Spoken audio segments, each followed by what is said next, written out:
Hello people, Deepin മൂവീസിലേക്ക് എല്ലാവർക്കും സ്വാഗതം. റിവ്യൂയിലേക്ക് പോകാം. കാന്താര ചാപ്റ്റർ 1 ദി ലെജൻഡ് എന്ന് പറയുന്ന സിനിമ 2 വർഷത്തോളം മേളിൽ ഷൂട്ട് പോയ ഒരു സിനിമയാണ്. ഒരുപാട് അപകടങ്ങൾ നടന്നിട്ടുള്ള സിനിമയാണ്, മരണപ്പെട്ടിട്ടുണ്ട്. അതെല്ലാം തരണം ചെയ്തുകൊണ്ട് സിനിമ ഇന്നലെ ഒക്ടോബർ 2 ഗാന്ധി ജയന്തി പ്രമാണിച്ച് തിയേറ്ററിൽ ഇറങ്ങിയിട്ടുണ്ട്. സിനിമ ഞാൻ കണ്ടു. ട്രെയിലർ കണ്ടപ്പോൾ എനിക്ക് ഇമ്പ്രസീവായിട്ടൊരു സാധനം തോന്നിയിട്ടില്ലായിരുന്നു സത്യമായിട്ടും. കാരണം വെച്ചാൽ പോകണ്ടേ എന്നൊരു ആലോചന ആയിരുന്നു. അപ്പോൾ ചേട്ടൻ പറഞ്ഞ് ബുക്ക് ചെയ്ത് പോവാം. നൈറ്റ് ഷോയ്ക്ക് പോയി. സിനിമ ഏകദേശം 2 മണിക്കൂറും 50 മിനിറ്റും ഉണ്ട്. സിനിമ ഒരു പ്രേക്ഷകൻ എന്ന നിലയിൽ എനിക്ക് ഇഷ്ടപ്പെട്ടു. കിടില സിനിമ. കാരണം ട്രെയിലറിൽ കാണിക്കാത്തത് നന്നായി തന്നെ പറയേണ്ടി. കാരണം കുറേ കാര്യങ്ങൾ അത് തിയേറ്ററിൽ നിന്ന് അനുഭവിച്ചറിയേണ്ട ഒരു കാര്യമാണ്. നമ്മൾ കാന്താര 2022 ഇറങ്ങിയ കാന്താര ഒരു സാധാരണ സിനിമയായിട്ടാണ് ഓടിക്കൊണ്ടിരുന്ന ഒരു വിശ്വാസത്തിൻ്റെ പേരിൽ. പക്ഷേ ക്ലൈമാക്സാണ് അവിടെ കൊണ്ട് മറിച്ച് കളഞ്ഞത്. ഗുളിയം വന്ന് കയറുന്നതും ഋഷഭ് ഷെട്ടിയുടെ അഭിനയവും തിയേറ്റർ വാരിക്കോരി അങ്ങ് തറച്ച് നിന്നൊരു സംഭവമാണ്. ഏകദേശം 15 കോടിക്ക് ഇറങ്ങിയ സിനിമ 400 കോടിക്ക് മേളിൽ വേൾഡ് വൈഡ് കളക്ഷൻ നേടിയ സിനിമയാണ് കാന്താര ചാപ്റ്റർ 1.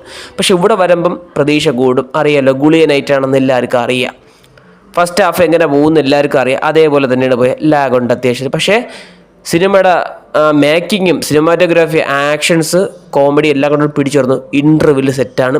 പിന്നെ സെക്കൻഡ് ഹാഫ് ഫുള്ളും പീക്ക് ലെവൽ എക്സ്പീരിയൻസ്. പീക്ക് എന്ന് പറയുന്നത് സിനിമയുടെ ബഡ്ജറ്റ് എന്ന് പറയുന്നത് ഇരട്ടിയാണ്. ഏകദേശം ഒരു 80 to 100 കോടി എന്നാണ് ബഡ്ജറ്റ് കണക്കാക്കപ്പെടുന്നത്. കൃത്യമായിട്ട് എനിക്കും അറിയത്തില്ല, അതങ്ങനെയാണ് പറയുന്നത്.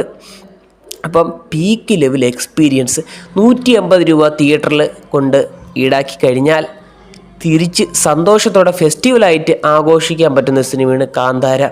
വണ്ടറടിക്കുന്ന ഒരുപാട് കാര്യങ്ങൾ. ഈ ഗുളിയൻ്റെ ഒരു തിയേറ്റർ എക്സ്പീരിയൻസ് എന്ന് പറഞ്ഞാൽ വേറെ ലെവലാണ്. ഒരു ഫാൻറ്റസി എലമെൻറ്റ്സ് നല്ല ഉണ്ട് ഈ സിനിമയിൽ. അപ്പോൾ കിടിലമായിട്ട് വന്നിട്ടുണ്ട്. പിന്നെ വേറെ ലെവലെന്ന് പറയേണ്ട കാര്യം വെച്ചാൽ ജയറാമേട്ടൻ അത്ര ഹെവി അല്ലെങ്കിലും പക്ഷെ കിടില റോളായിരുന്നു ലാസ്റ്റ് ക്ലൈമാക്സ് ഒക്കെ എത്തുമ്പം.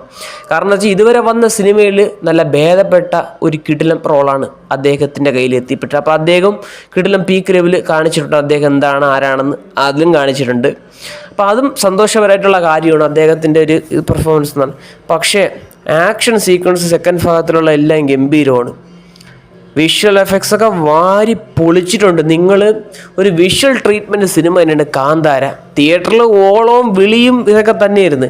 ഈ നൈറ്റ് ഷോ കഴിഞ്ഞ് ഇറങ്ങി വന്നൊരു 12 കാലമായപ്പോൾ ഞാനൊരു ചേട്ടൻ നൈറ്റിൽ റോഡിൽ ഇങ്ങനെ പൊയ്ക്കൊണ്ടിരുന്നപ്പം അതിൻ്റെ ഒരു ഹാങ് ഓവർ മാറിയില്ല. ഈ ഗുളിയം വന്ന് ഋഷഭ് ഷെട്ടി ഗുളിയനായിട്ട് വന്ന് എനിക്കെന്നെ ആ സൗണ്ട് ഉണ്ടല്ലോ അതുവരെ എൻ്റെ മൈൻഡിൽ തന്നെ ഉണ്ടായിരുന്നു. അതുവരെ വീടെത്തുന്നവരെ ആ ഹാങ് ഓവറിലായിരുന്നു. കിടില സിനിമ. നിങ്ങൾക്ക് കാണാൻ ധൈര്യമുള്ള ടിക്കറ്റ് എടുത്തോ. വേറെ അഭിപ്രായം നെഗറ്റീവൊക്കെ പറയും, അത് നോക്കേണ്ട ആവശ്യമില്ല. നിങ്ങൾക്ക് ഈ സിനിമ ഒരു പ്രേക്ഷകൻ നല്ല തിയേറ്ററിൽ ചെന്ന് കാണണമെങ്കിൽ തീർച്ചയായിട്ടും ടിക്കറ്റ് എടുത്ത് കാണാൻ പറ്റുന്നൊരു സിനിമയാണ് കാന്താര ചാപ്റ്റർ 1 ദി ലെജൻഡ് എന്ന സിനിമ. കിടില. ഋഷഭ് ഷെട്ടി വീണ്ടും തെളിയിച്ചിരുന്നു അങ്ങേർക്ക് ഹെവി ആയിട്ട് എടുക്കാൻ പറ്റുമെന്ന്. അത് പ്രതീക്ഷിക്കത്തുള്ള സംഭവങ്ങളെല്ലാം ഉണ്ട്. അപ്പോൾ ഇത്രയൊക്കെ ഉള്ളൂ സിനിമയെക്കുറിച്ച് പറയാനുള്ളത്. വീഡിയോ ഇഷ്ടപ്പെട്ട like, share and subscribe. Video കണ്ടതിന് നന്ദിയുണ്ട്.